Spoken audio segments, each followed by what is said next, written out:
Hello and welcome to the Over and Back Classic NBA podcast. I am Jason, and with me as usual is Rich. Hello, Rich. What's going on? Not much, just getting excited for another slam dunk contest. The 2020 version is coming up very soon, and we're digging back into deep into the history of the NBA slam dunk contest, going with the controversial battle in 1988 with Dominique Wilkins and one Michael Jordan. Yeah, and there's never a bad reason to jump into this dunk contest because it is probably one of the better dunk contests ever. It's one of the more historic dunk contests ever. It's one of the more controversial dunk contests ever. But of course, the big reason we're doing this is this was the last time the dunk contest was in Chicago. And believe it or not, in just a couple of days, by the time you guys are listening to this, the dunk contest and the All-Star game are returning to Chicago again this weekend. So I will not be there because I am not a millionaire. So that's unfortunate. I just tried to find tickets. I signed up for an email list and I got an email that said, hey, if you'd like to buy tickets, here you go. And I was like, oh, here we go. And I saw them and I went, okay, well, I'll be watching them at a nearby sports bar then. Cause yeah, unless if somebody listening to this has tickets or has like $3,000, I will accept either. So, but yeah, I will not be there this year, but I'll be watching on TV all the same. So Yes, that's reasonable.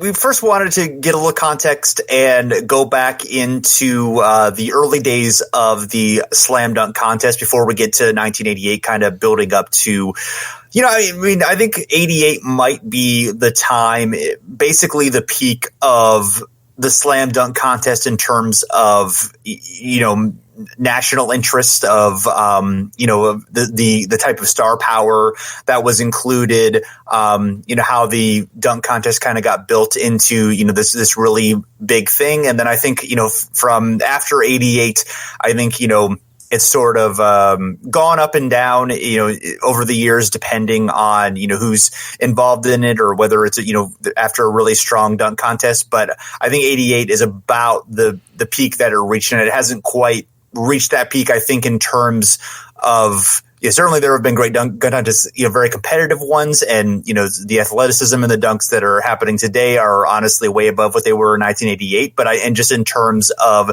the drama, the star power, I don't think it's quite reached that peak since then.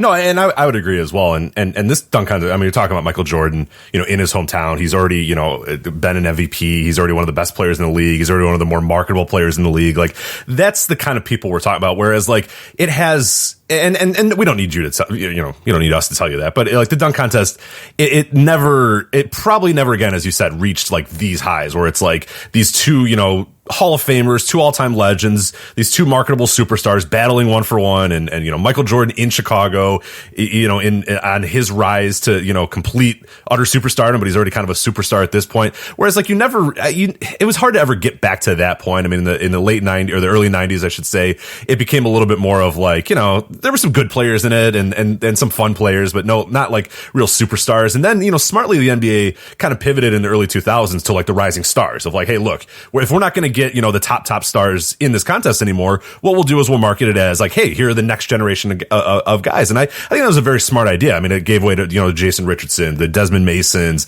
of the worlds or whatnot. Then it had a little bit of a peak again in like the early or the mid 2000s, I should say, because you had guys like a Nate Robinson who were again like not like a superstar or anything, but a fun star. People knew about him. And then you have Blake Griffin, who on his way to becoming a star, but it was still kind of like always the younger guys, the younger generation. It's kind of stayed that way as well. And that's not to say that Michael Jordan wasn't a young star at this point, but like once guys achieve like a certain level of superstardom, they're kind of done with the dunk contest. It's not a thing that they really think that they need to be either a part of or that they need to showcase themselves in. Even Vince Carter's one, he's still kind of like a guy on the rise at that point. But then, the dunk contest made him a star. And that's in some ways the benefit of it is that if you go there and you have a great performance, you can become, maybe a bit more of a marketable star, a bigger star. But yeah, it'd be hard pressed to find another year where it all kind of came together in the same way, where there's like a mix of veterans, a mix of stars, drama, anticipation, just everything that kind of came with it.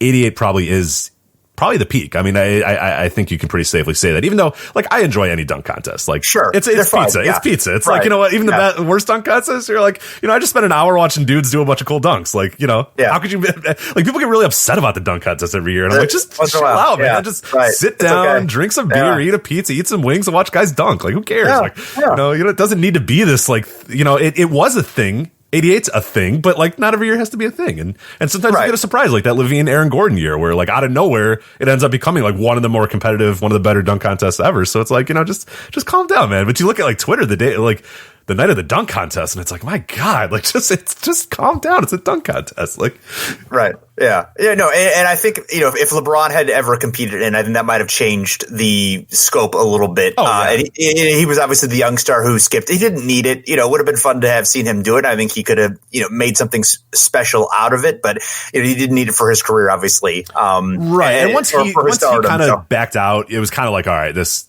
because like it had been a while where like a star had done it, and then like everybody was like, "Oh man, LeBron, he makes a bunch of." And then if he was just kind of like, "I don't really know," and then once that happened, it's like, "All right, look, it's probably never going to be an attractive thing for those types of stars anymore." Maybe you're like your stars below LeBron's level, maybe, but like your top, like a Jordan. If Jordan came up now, there's no chance in hell that he's participating in a dunk contest. Yeah, exactly. Yeah. So, or Kobe, you got Kobe in '97. Like, you know what I mean? Like that's just unheard of that a guy of that level would jump in it anymore, but that's fine.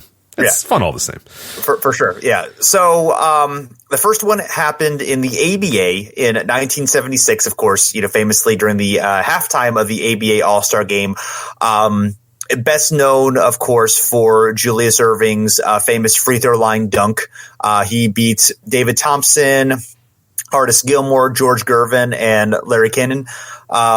It was a fun novelty. It certainly is, I think, one of the things that the ABA is best known for. We dig into it more in our previous episode of the Basketball Mysteries of the 1970s, talking about the origins of the slam dunk and contest, and who really was the who were the key people who kind of made the dunk into, what it eventually became in terms of capturing popular imagination. Irving, obviously, one of the primary people to do so. Once the merger occurred, there was a dunk contest in the 76-77 season. It was a completely different format, though. It was a season-long event. There were 22 competitors involved, including Kareem Abdul-Jabbar, David Thompson, Alex English, Moses Malone, George Gervin, Elvin Hayes.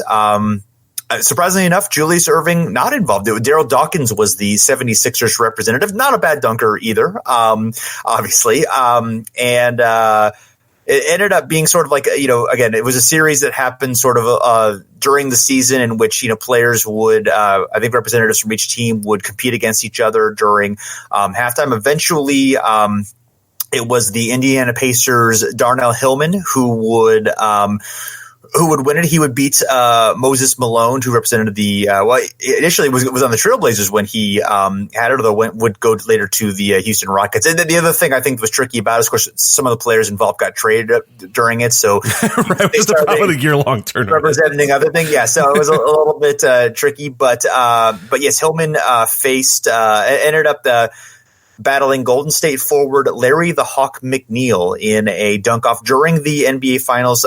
Hillman won. His signature slam was the Rock the Cradle, and this did not quite capture the popular imagination as things in certainly not. The NBA 1977 weren't going to do so. So they didn't really go back to it until 1984. By the Hillman, worth noting, he attended San Jose State.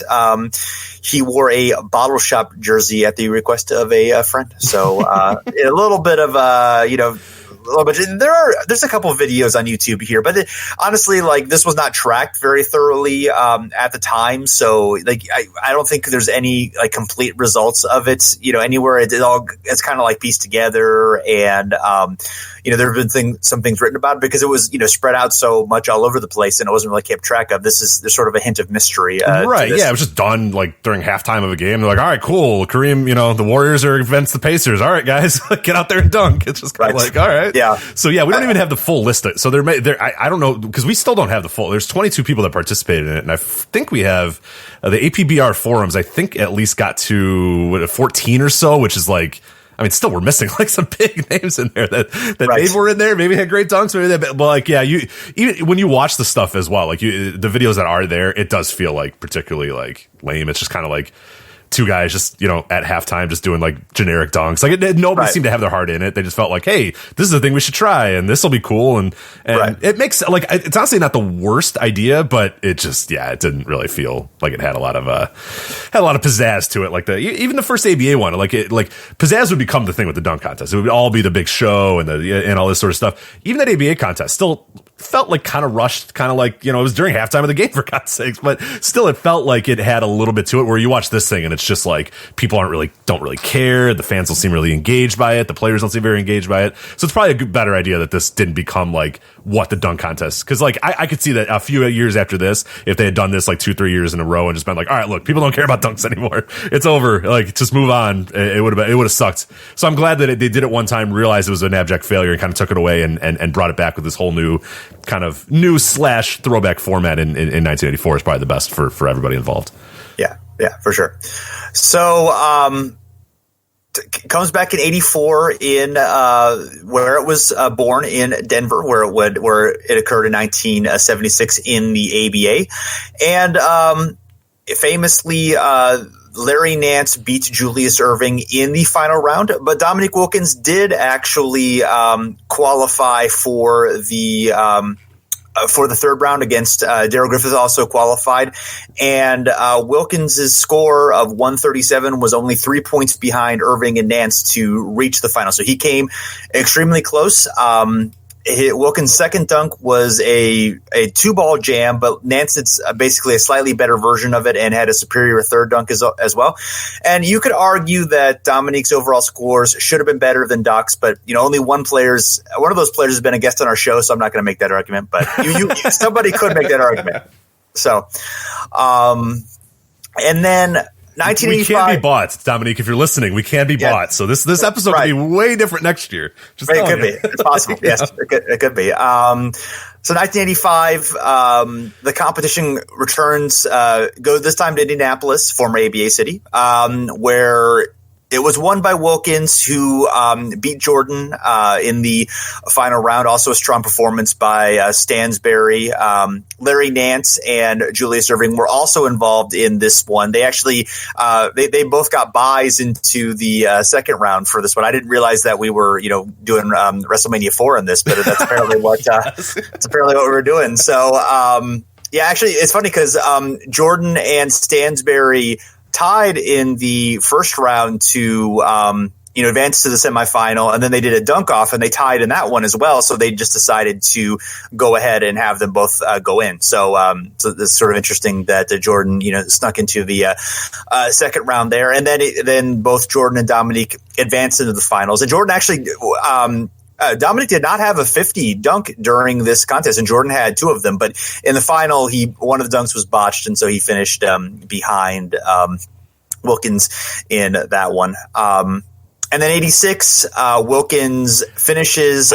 Not to interrupt, I did want to make a quick, 2 quick observations about the 85 one. It's weird that Jordan is wearing like. I don't know what, It looks like they got him out of the crowd. We're like, hey, MJ, aren't you going to do the dunk contest? And he's like, that's today. And they're like, yeah, because he's wearing like a sweater or something. They're like these warm up pants and like sweater. Like he does not look prepared for it. Like everyone else is in their jerseys and Jordan's just like wearing like what he worked out in earlier in the day. So I don't know what happened there, but I'm sure they were trying to sell this entire. Nike was probably trying to sell this entire get up at the time too. He was always ever the salesman too. And I did want to know there was one fun thing about this too. Orlando Woolridge, also a Chicago Bull at the time. He does his first run dunk, and the announcers go, Orlando Woolridge and Michael Jordan bringing basketball back to Chicago. And I was like, that's right. Yes. One of those two is certainly bringing Chicago basketball back to Chicago. Yeah. Well, it was not the man who just completed it. Yeah. I just love the idea that like, combining with Michael Jordan, Orlando Woolridge is, I'm like, boy. Yeah. That's not going to last. People thought he was going to be a star. People thought exactly. There's a fun story in like Chicago too, where like the first practice that Jordan showed up, like one of the one of the newspaper guys went up to Orlando Woolridge afterwards, and they're like, Orlando, and he's just like, I know. Like he just knows, like, oh no, I'm done. Right. Like that's the end of me. All right, that's fine. I had a good run, but that is all for Orlando Woolridge. So. Yeah. Yes. So yes, 86. It comes down to Spud Webb and Dominique Wilkins. Terrence Stansbury and Jerome Kersey also have strong dunk contests here. Jared Wilkins has a pretty strong first round, but does not do well in the second round. This one is definitely really, really close. I do think Spud gets some extra bonus points with the fact that he was, what was he, 5'5", 5'6", a small guy, and it was also in his hometown of Dallas. Right. I think people forget about that aspect of it too. It wasn't just that he was a small guy dunking; it was also in his hometown. So I mean, my God, right. I mean that the narratives around there are pretty tough to Yeah. But I honestly toss up. I think it's really close. I don't mind Webb winning over Wilkins here. Probably I would have. I might have put Wilkins slightly ahead of it, but it's really, really close. So, reasonable argument here. And then 87, the slam dunk contest is in Seattle for the first time in a non-ABA city. Right. Yeah. Right. Yeah. Of course, Dallas, before they were the Spurs, they were in Dallas, the Chaparral. So, and then, Michael Jordan wins this one, defeating Jerome Kersey and Terrence Stansbury, who's now three straight third place. Come on. Right. He'd been with the Pacers previously. Now he's with the Sonics. He's the hometown favorite. Yes. Yeah. And he was great here. Honestly, Jordan was really lucky to get out of the first round. He's great after the first round, but his first two dunks were that second dunk, especially. He got 47 on it, and that probably was not worth a 47. Yeah, he was fourth. Like, people of course don't remember that because he does free throw line dunks and he wins the entire thing. But yeah, he was fourth. I mean, he had Ron Harper just throwing down a better dunk. Right. Yeah, Harper could definitely beat him. Yeah. So, and then, he wins once the second round happens, it's really, Jordan, Kersey, and Stansbury are all basically at the same level. Drexler also advances in 87, but honestly, Drexler, not the strongest dunk, contestant. He stinks. We'll talk about him in 88. Right, he really stinks. Right. Or not quite stinks, but definitely. But he's just like, the imagination isn't quite there for Clyde the Glide. He's just kind of like, hey, I did a dunk. Like, yay. And it's like, we'll talk about it in 88. He literally does the exact same dunk that someone just did. It doesn't let attack him. They're like, Clyde, what are you doing, man? Right.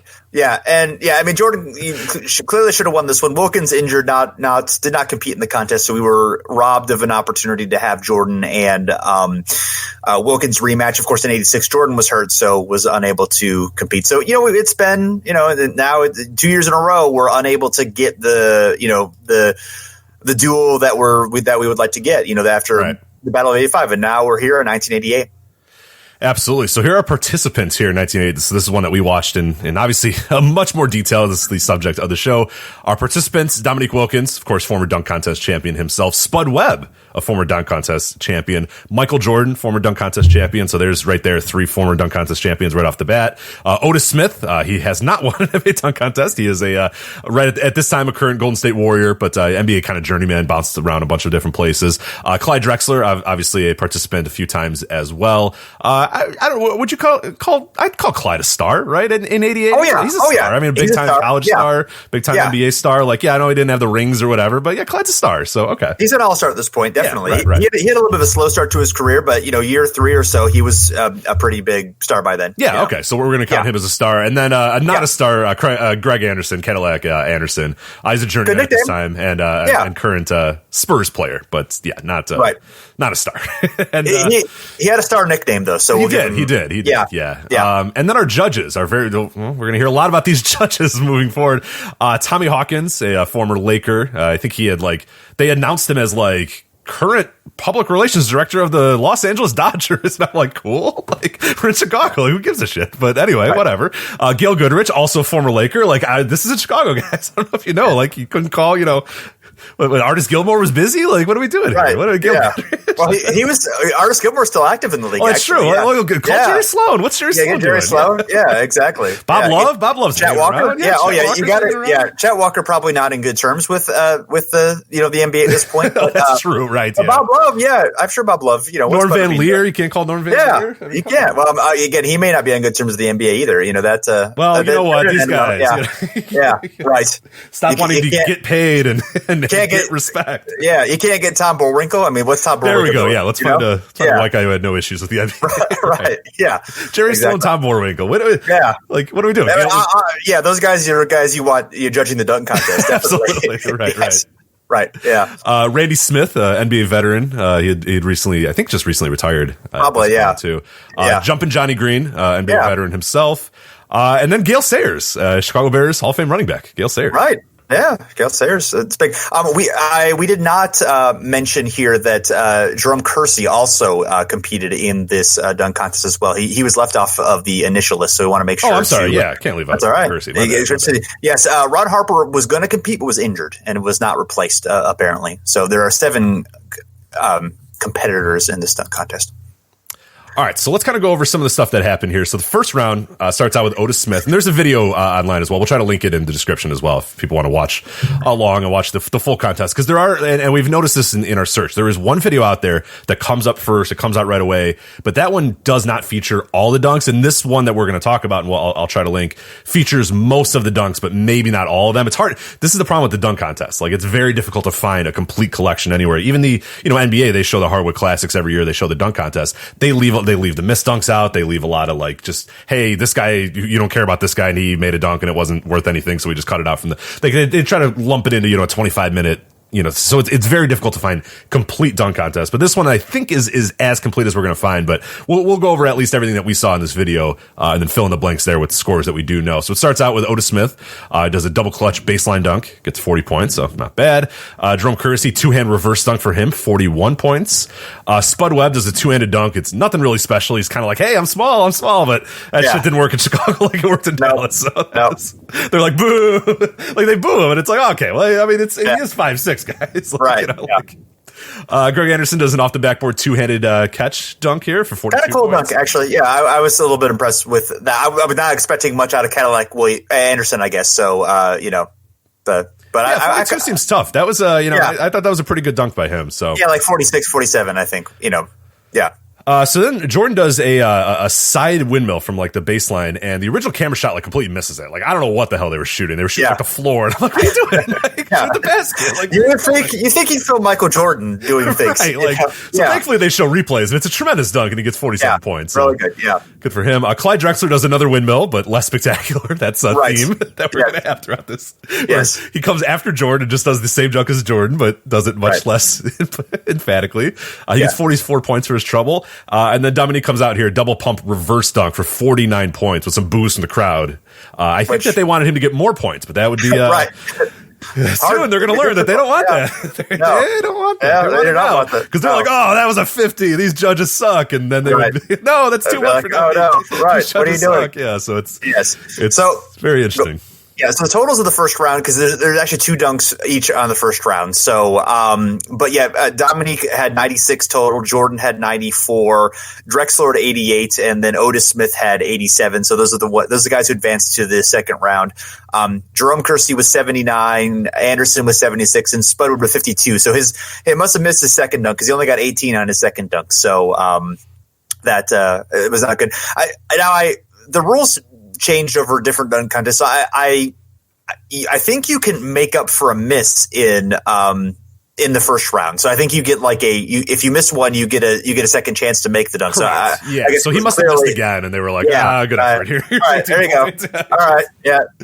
So thanks for coming, Spud. Yeah. So I prefer the dunk contest when they just let you infinitely try to make a dunk, so we can watch Chris Anderson. Yes, another Anderson. Minutes. Right. Yes, that was certainly something. Yes. They're like, all right, well, maybe this time. Yeah. Like 12 minutes later. I think 2 misses is fine. I think I think more than 2 misses is bad. And maybe you get like a point taken off for each miss. Not like from each total, but like if you get 45, then you're knocked down to 43 if you miss 2 dunks. Right, because the problem that inevitably happens is like if you miss 4 in a row or whatever, then you do something and nobody cares anymore. Like you've already missed the dunk. They've already seen what the dunk is going to look like. They just have missed the part of you putting it through the basket. So at that point, if you've missed 2 in a row, it's like, all right, whatever, it's fine, it's cool. It's also the dunk contest. Who cares? Sure, right, exactly. Good point.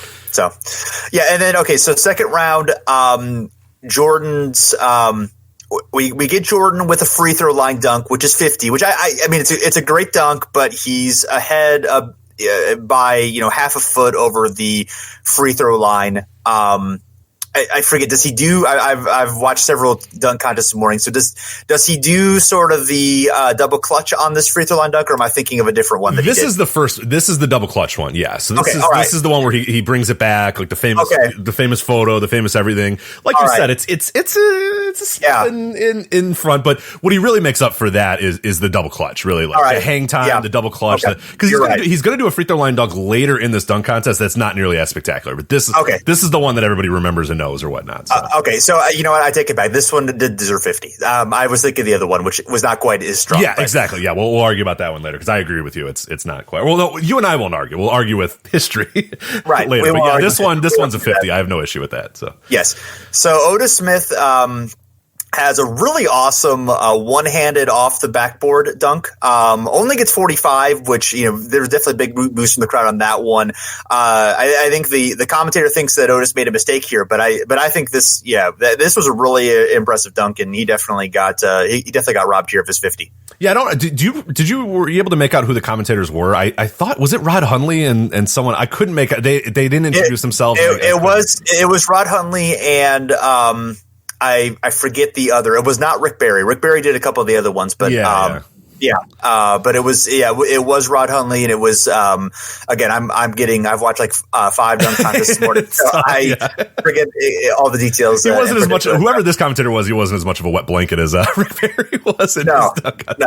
Yes. Where he's like, I don't know if that's very good. Like, it's perfect Rick Barry commentating a dunk contest. Exactly. Like, you can close your eyes and imagine what Rick Barry commentating a dunk contest is like, and it's exactly like that when you watch it. But whoever does this, I think it was Rod Hundley that was like, oh, he threw it off the backboard and made the most of it. And I'm like, no, that's what he tried to do. But again, like, this is new territory. Dunk contest, we're not used to these dunks anymore. So, pretty interesting stuff there. But good dunk by Otis. Yeah, he got robbed. This 45's bullshit. So. Yes. So, and then Clyde Drexler, does essentially tries to do essentially the same dunk as Jordan, but a slightly step ahead. It was close to the same positioning that Jordan did, but it was basically just a straight on, free throw line dunk. Why would you do that after Jordan did it in Chicago?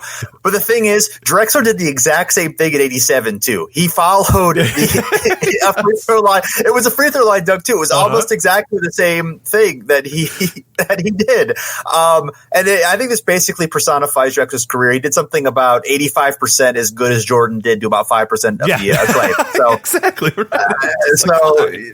The narratives around your life.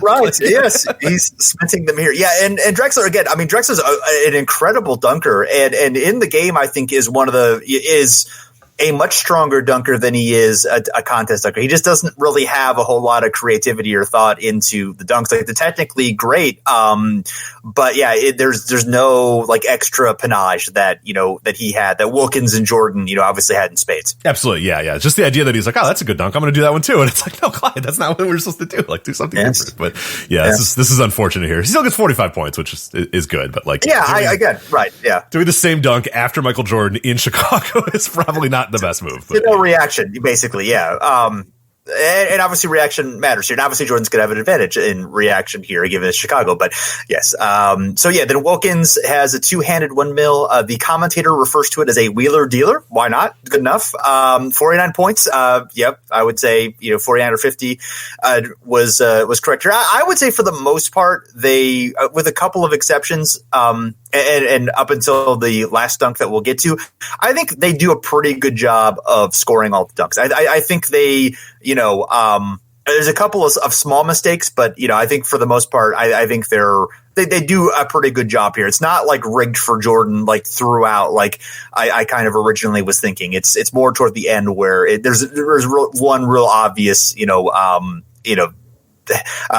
neat getting robbed situation here. Yeah, exactly. Yeah, for this point forward, like I think everything was fine, but then they realized like, and that's when things kind of changed. We'll talk about that. But yeah, at this point, everything was fine. It's not like from the beginning. I think the narrative is kind of like from the beginning. They were like, nope, we're gonna make Jordan win this thing, and it's like it's not that way. But when they realized that, like, oh no, we're gonna like, Michael might not win, and he might lose the finals to Dominique in Chicago. Like, you know what? We'll change this a little bit. So so after that, Jordan windmill from the baseline.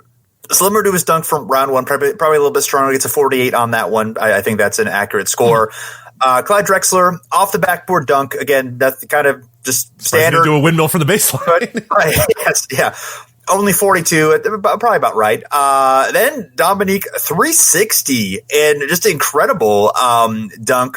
47. Yeah, I mean, again, that's only. I think this definitely should have been a 50, but 47 is lower than it should have been. But it's also, it's. I mean, a 9 versus 10 sometimes is hard to judge. But yeah, that one was really impressive. Yeah, very good dunk.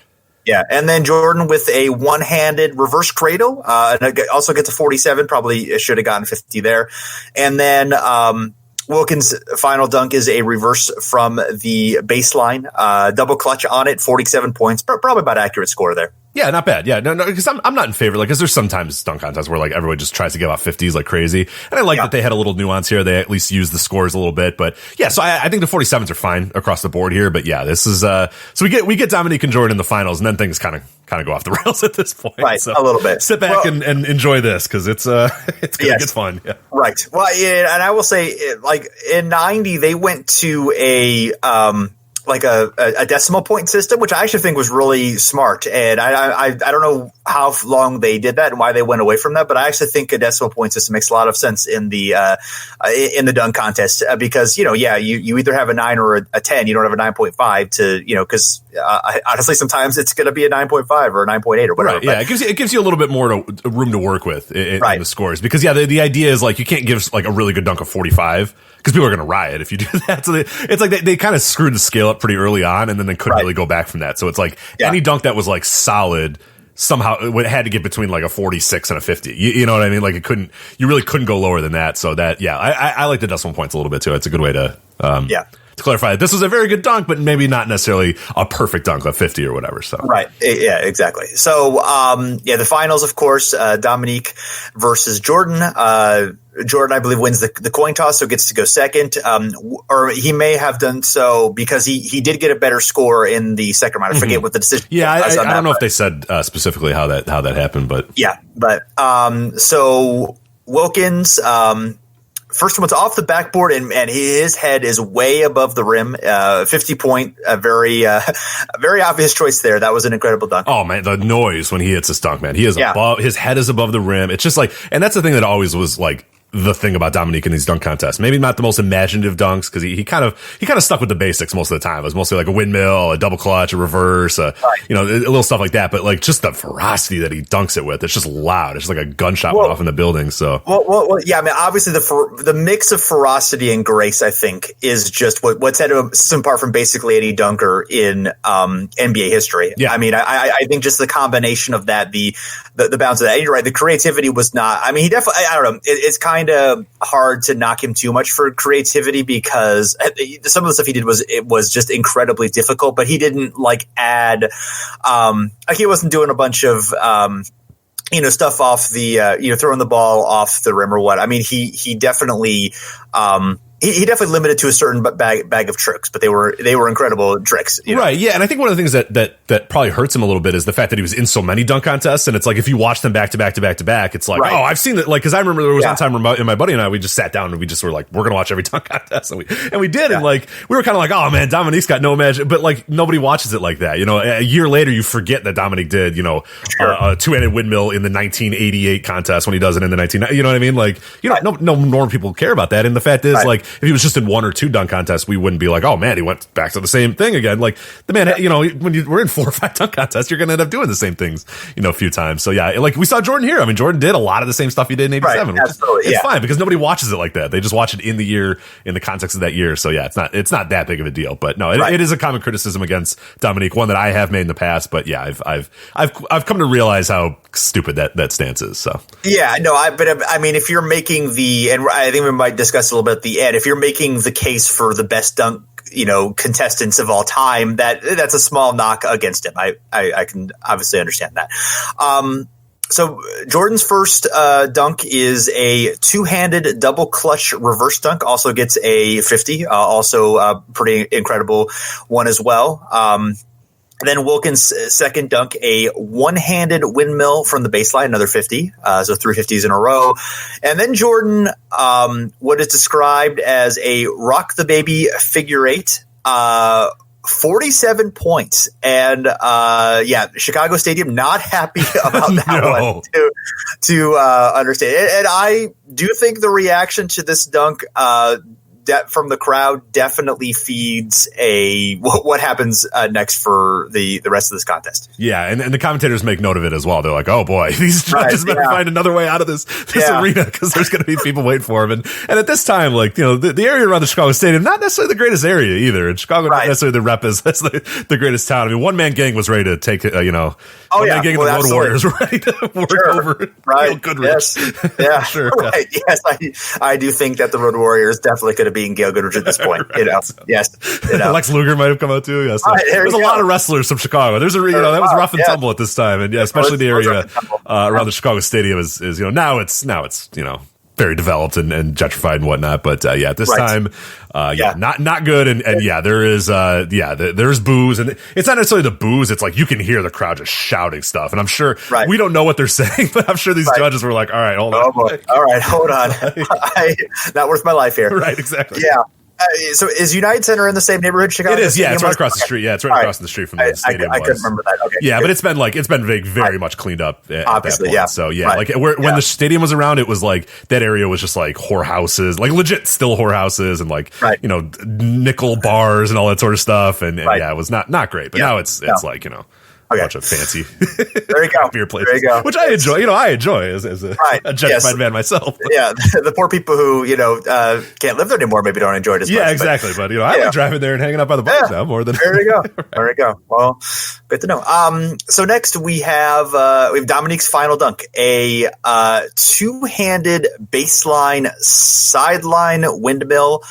45 points. And this is, he's done a lot of two-handed windmills already. So maybe not a 50, but again, this is probably one where if we have if we have decimal points available, this changes, of course, again, with the crowd being the way that it is, maybe they weren't going to go above 9 for this one, but this one was, that's a pretty incredible, sliding, I would say. Absolutely, yeah. There's some interesting quotes about this particular dunk. There's an SI article in 2013 talking to Dominique Wilkins, and he says, "I attacked the rim. It was powerful. It was ferocious. It was my best dunk." And I kind of agree. It was a pretty it was a great dunk. I mean, compared to what we've seen. I mean, we've seen some really good dunks from Dominique in this contest already, but this one's spectacular. I will say, it wasn't his most difficult dunk, but he executed it absolutely perfectly. Yeah. The execution of it was definitely, so I could lean toward 50 on that one if based just kind of on that, Right. And Jerome Kersey, and this is a separate article in Bleacher Report, says, quote, "He was so high off the ground with such power and grace that all the players on the bench were saying 50. His first two dunks in the finals were 50s, but for some reason they gave him 45 in the last one. It was like, are you kidding me? How can that be? We just looked at one another on the bench and ducked our heads. The expression on Nique's face was, what do I have to do here?" So, yes. So now, play for the Bulls is what you have to do here. I apparently do. Yes. So now Jordan has to get 48 to tie, 49 to win, and then he finishes it with another free throw line dunk. It doesn't have the double clutch on this one. It has a step in front of the line and not as strong as the first one, and then gets 50 on it. So, what do you think it should have been? It was a very good dunk, The problem though is that he had done it earlier. He had done it more spectacular earlier. I mean, I probably would have done a 48. Just tie it up and bring it to. I know that you don't always want to make a tie because maybe these guys don't really feel like dunking that much more. But I think a 48 would have been pretty fair to bring it to a tie, because I don't know definitively I could say, given what you gave Dominique in that round. I understand that you don't want I understand the free throw line dunk. You don't want him to lose on that. But I don't know that he should have won it. I would have done a 48 and at least tried in the overtime or the dunk off or whatever and figured out how it went. A 49, I suppose you could have maybe done a 49 as well, where it feels like he won, but not necessarily the 50, the perfect dunk. It's real tough, man. I'm glad I'm not Gail Goodrich. I probably would have won 48. I think it's around there. But I don't know that I could go anything under 48 because it was still a very, very good dunk. But it just we'd seen it before. We'd seen it already.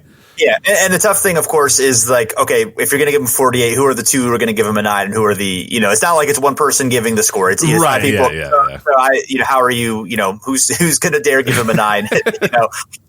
Gale Sayers might have a little bit more of a leash since he, obviously a Chicago Bear. Right. So we'll let Gale give him the 9. Right. Yes. They're not going to mess with Gale, but that yes. Gale, one of the Gales. The other Gale should have absolutely given him a 10. Gale Goodrich should have definitely given him a 10 because there is no love lost for Gale Goodrich, especially Lake. I mean, like that's why you got to maybe just go with Chicago guys instead of Lakers that like rip the hearts out of the Bulls, in the 70s. Right. Like I don't know if you really want like that dude is like the guy you were judging. Like right. Yeah. What's Jim McMahon doing? He's not right. Exactly. Yeah. Exactly. Yeah. So, yes. So, the aftermath was, there's a New York Daily News article from 1988 recapping the event.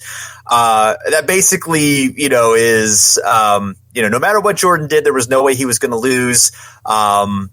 And Wilkins' quote is, "It's always tough to win in someone else's hometown. I don't think the judges appreciate my last dunk. That was hard. Show me 5 guys who can get up that high and then wind it with 2 hands." And then Jordan even said, "Yeah, I was shocked when he got a 45, but that gave me some leeway." He said, "I would have given him a 49 or 50, which of course would have prevented Jordan from winning if that had been the case."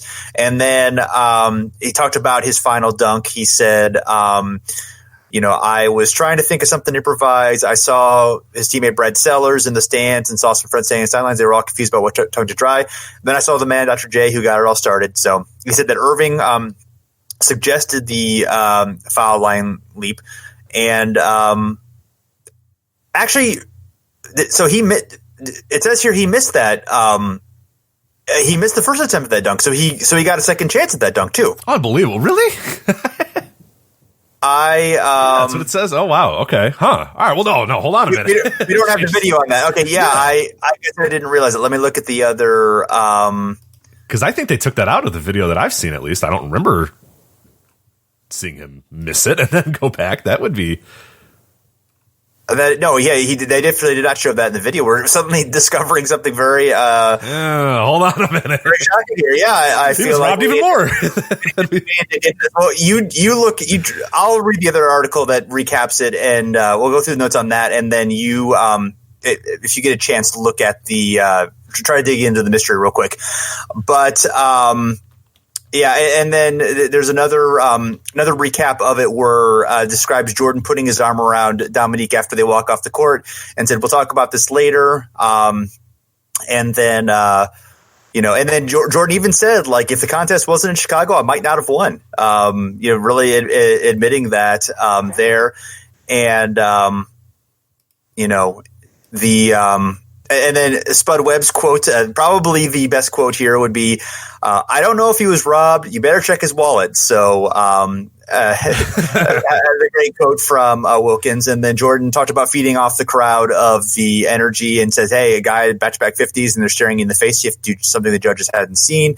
And then Jordan actually said, Jordan was actually ill here. He had been weakened by a virus. So he said he might not have the energy to beat Wilkins if it had come to another dunk. So virus, of course. Yes. Michael always seemed to have viruses around these big, big events. I don't know, man. His health. Yes. And two of the judges, Green and Hawkins, who said the difference between Jordan and Wilkins was creativity. That was Hawkins' quote. "To go the length of the floor, palm it, and slam is just too much." So apparently, he does miss it. Hold on, okay. He does. Okay. Interesting. I'm watching it. So this compilation is all of his dunks. Okay, we probably should have watched that one ahead of here. Given well, I wouldn't have thought. These creative people. Of course, getting rid of the miss. Now, the miss is not supposed to count. Technically, you're not supposed to judge it on the miss. You're just supposed to judge it on the make. You're not supposed to. Technically, you're not supposed to. But it's hard not to. Yeah. So I'm trying to see here because I can't listen to it. But they show Dominique and Dominique's got like a look on his face like. Trying to something about like he knows it's bullshit. Like I think maybe he didn't think that they would be able to replace missed dunks or whatever, but they were because Michael Jordan was allowed to. But Nick knows it's over. He knows he's getting screwed. I think the rules. Yeah, they could replace the missed ones at this point. But we talked about that earlier. But that's wild. We'll have to watch this one again. But yeah, I had never seen this before. This missed free throw line dunk. Wow, what a fraud! What a fraud! What a fraud! The whole NBA is fraud. Yeah, Take those banners down. The title's over. Yeah, honestly, they should get rid of all 6 of his rings because of this. I think. I think so. I don't know why I agree. I mean, as a Bulls fan, I don't know why I agree, but I agree. I'm a fair man. I'm a fair man, Jason. Right? You gotta be fair. I mean, that's the only thing that truly is fair. Actually, give all 6 of his rings to Wilkins. I think honestly he earned them. The Atlanta Hawks. Congratulations to the Atlanta Hawks for their 6th NBA championship. Yes, it's very nice. Yeah, so. Who could forget the 1998 Atlanta Hawks? When no, who could forget them? Right. Yes. Well, I guess Wilkins technically we're going to go ahead and have to give that one to the Spurs, right? Also, it goes with Dominique, right. Or the Italian team he played for is actually now the NBA champions. Yes, that is. It takes the year that he was out of the NBA. It makes that a little strange. But hey, I didn't make the rules. No, it's fair. Well, I guess maybe I did make the rules, but anyway, let's move on. 1990. We skip over 89 because neither Wilkins or Jordan, they both had retired from the dunk contest at this point. It came down to Kenny Walker and Clyde Drexler.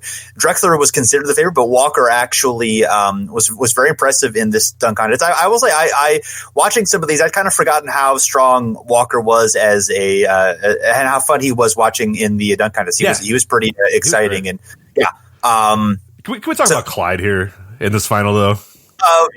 Let's talk a little more about Clyde. Yeah, you got some things to say? So he missed 2 dunks and then just didn't want to do the last one, basically. Oh, yeah?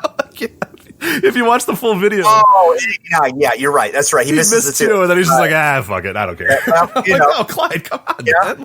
Theatrics. Have some fun here.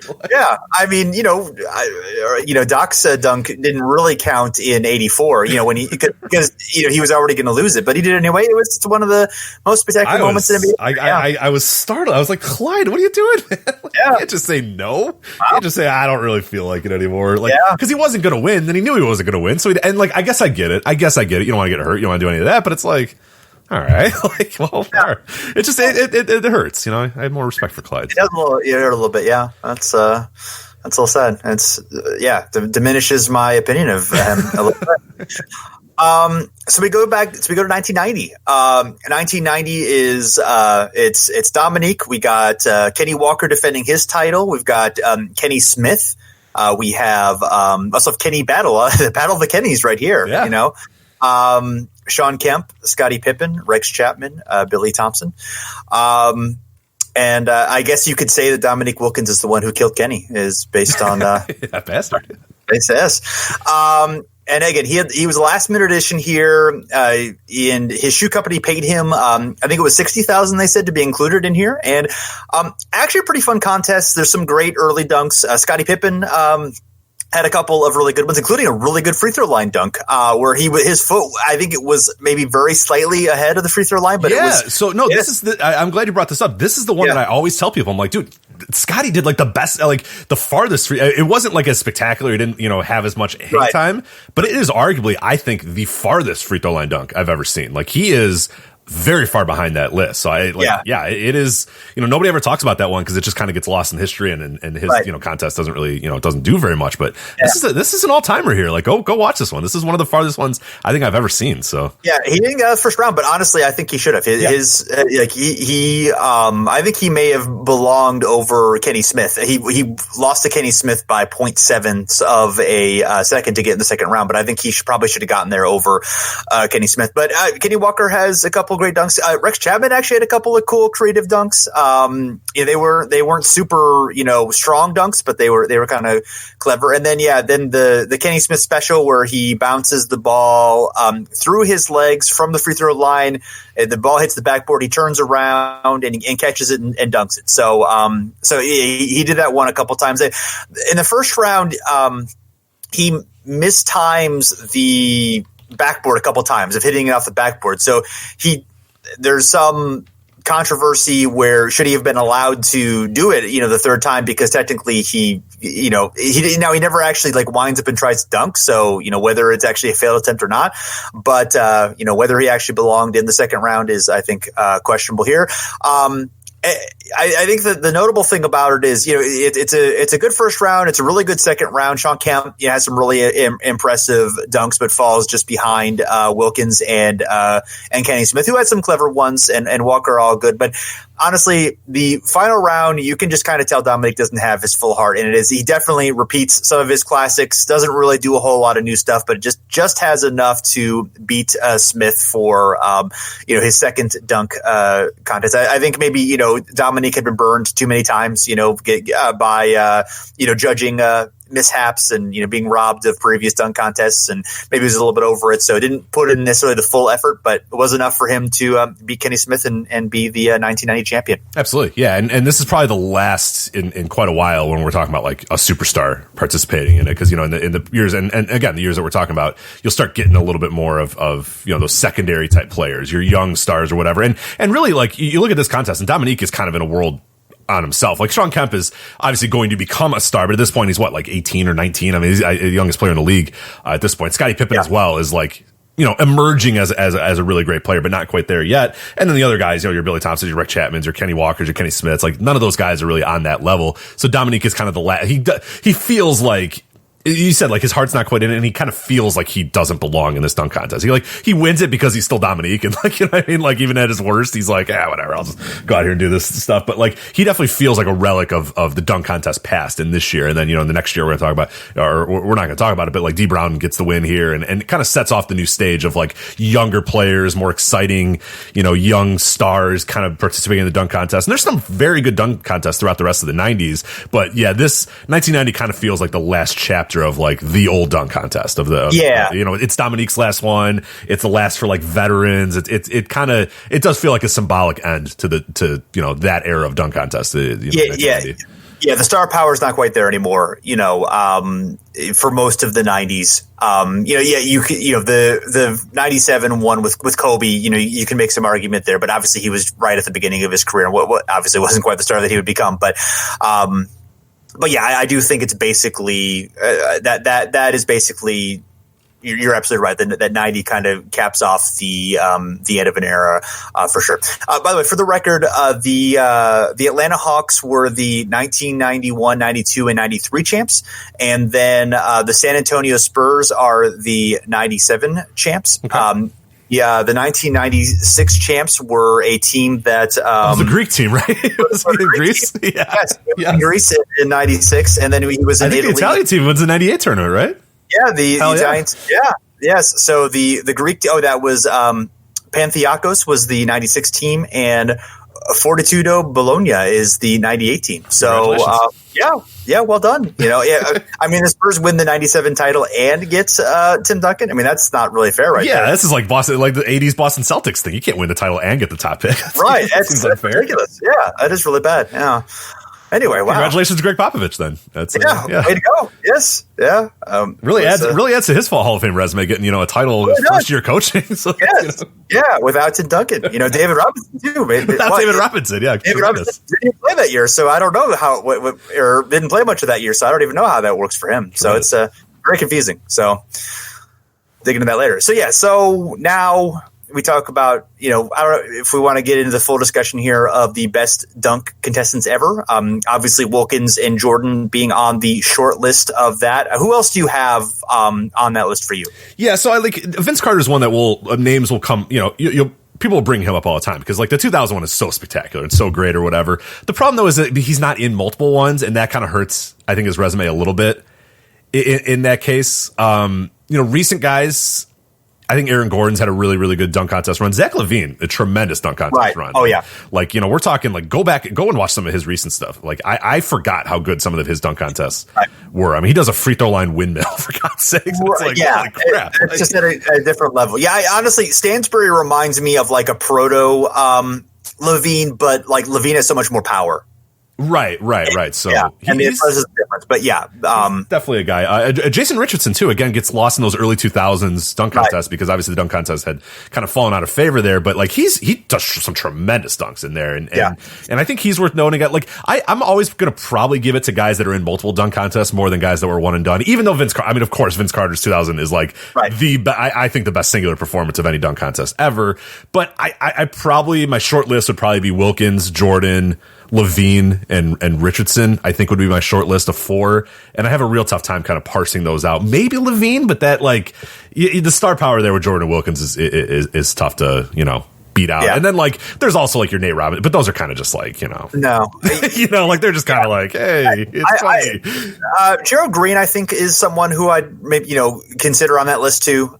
He only won it once, but he had some of the more creative ones and really impressive ones that didn't win, even though they shouldn't, but probably should have beaten Nate Robinson. In some of those years that he won the dunk contest. Irving, obviously, one of the greats, but we don't have the footage of.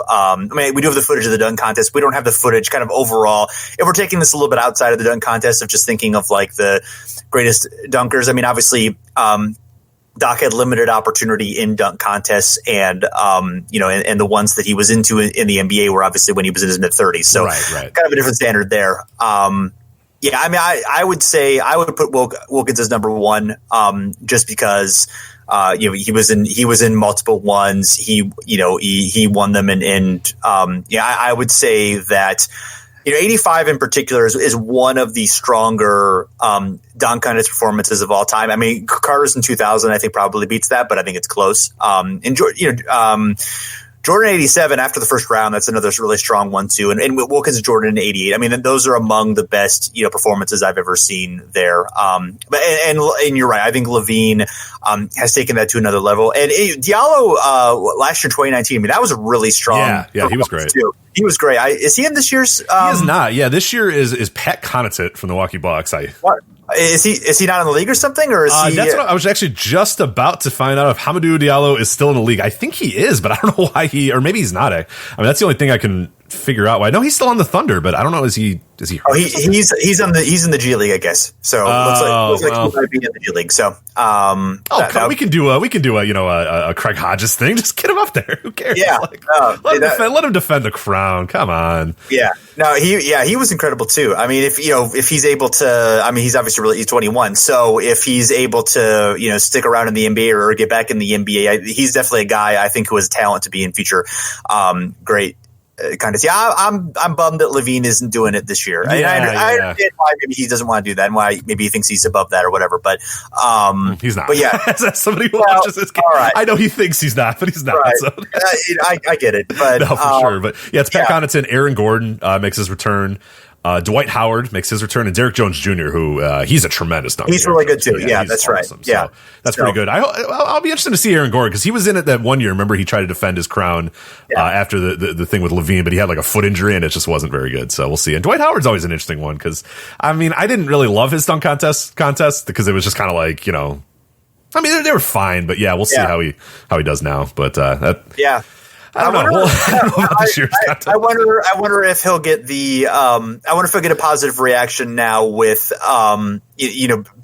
people liking the fact that how he's played for the Lakers this year, and I think maybe it'd be hard to boo him, given the Kobe situation. I don't know, maybe they will in Chicago anyway. But I wonder how the reaction will be to his dunks. I think he'll perform fine, but I wonder, if he'll be a sentimental favorite or if he'll get booed. I could kind of see it going any of those ways, honestly. I could see a whole bevy of reactions to So yeah, for sure. I have no expectations for Pat Connaughton, unfortunately. No, I don't have a lot of other than getting a stronger reaction than he probably deserves. Yes. But I would I will not. I have no expectations. I will tell you this: if Pat Connaughton doesn't come out in his warm up jacket, I will be very upset. Like an ode to Brent Barry. I hope we get that. So 1996 Brent Barry. It'd be smarter. Was it 95 or 96? I forget what year it was. The Brent Barry. Year, I think it was 96 offhand, but I want that out of Pat Connaughton. That's all I need. But we'll see. Derek Jones is awesome, so I'll be looking forward to that. And Aaron Gordon's obviously if he's healthy should be pretty awesome as well. So 96 was a Brent Barry year. Okay, there we go. Yeah. So there you go.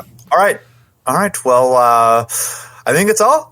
Thanks everyone for checking us out. You can find us at the Step Back at fansided.com/NBA. You can also, we are on Twitter and Facebook at Over and Back NBA. You can also, of course, leave a rating and review on iTunes or Stitcher or wherever you listen to your podcast. We are pretty much on every platform. If we are not on a platform that you would like to listen to us, let us know, and we will get ourselves added to that platform. And so, yeah, thanks again for listening, and we'll be back again soon.